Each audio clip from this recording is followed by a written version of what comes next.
सालों पहले एक नगर का राजा अपने राज्य में रात को अपना रूप बदलकर घूमता था।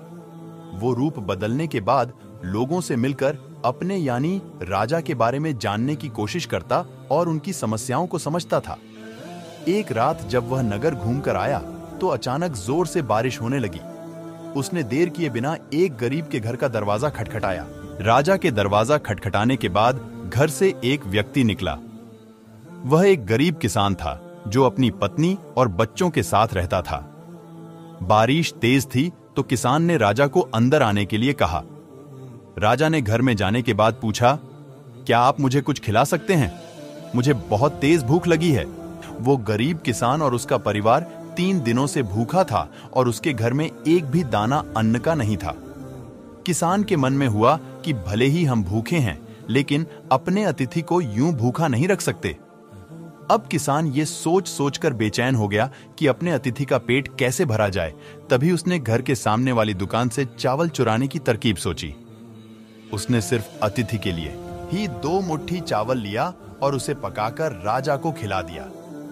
तब तक बारिश रुक गई थी और राजा अपने घर चला गया। दूसरे दिन दुकान का मालिक अनाज की चोरी की शिकायत लेकर राजा के पास पहुंचा। राजा ने दुकान के मालिक और उस गरीब किसान को अपनी सभा में प्रस्तुत होने का आदेश दिया। सबसे पहले सभा में पहुंचे किसान ने राजा के सामने जाकर अपनी चोरी का इल्जाम कबूल कर लिया और बीती हुई रात की पूरी बात राजा को बता दी। किसान कहता है, चोरी तो मैंने की, लेकिन मैंने अपने परिवार को उसे अनाज में से एक निवाला भी नहीं खिलाया।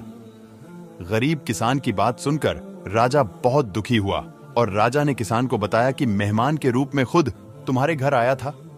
फिर राजा ने दुकानदार से पूछा, क्या तुमने अपने पड़ोसी को चोरी करते हुए देखा था?